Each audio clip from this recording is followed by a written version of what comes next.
4 பேர் வந்ததுக்கு அப்புறம் அவ்வளவுதான். பாருக்கு முடியல. முடிஞ்சு போச்சு. இன்னைக்கு நம்மள செஞ்சு விட போறாங்க போல இருக்கே.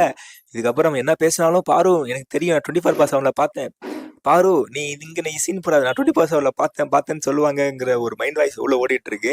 ஆனா கமருதீன் ஒரு மாதிரி பண்ணிட்டு இருக்காரு. ஆனா கமருதீன் என்னதான் பேசினாலும் பாரு வந்து அழகா ஹேண்டில் பண்ணி இது பண்ணிடுறாங்க.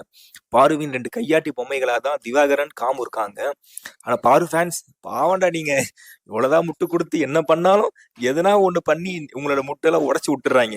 என்னதான் வீக்கெண்ட் எபிசோட்ல நம்ம விஜய் சேதுபதி அவர்கள் வந்து நல்ல நல்ல விஷயங்களை ஃபீட் பண்ணாலும், வைல்ட் கார்டு கண்டஸ்டன் தான் வந்து ஒரு சில அட்வைஸ் கொடுத்தாலும் காமு வந்து நான் தலைகீழாகத்தான் குதிப்பேன்னு சொல்லி பாரு பின்னாடி தான் சுத்திட்டு இருக்கா. அப்படி பாவம் கமருதீன் ஃபேன்ஸுமே சரி கொஞ்சம் வெளியே வந்து நல்லா சப்போர்ட் பண்ணிட்டு இருக்காங்க. ஆனா இந்த கம்னாட்டி கமருதீன் என்னன்னு தெரியல, ஒரு மாதிரி பாருன்னு மாலான்ற மாதிரி பாரு பண்ணி சுத்திட்டு இருக்கான். இவன் எப்ப பார்வை ஃபுல்லா விட்டு வெளியே வரானோ கண்டிப்பா நல்லா இருக்கும் அவரோட கேமுங்கிறது எல்லாருக்குமே தெரியும். பட் என்ன பண்றது, இது திருந்தாதே, இவன் இன்னும் திருந்தலாமாங்கிற மாதிரி இருக்கு. பார்ப்போம்.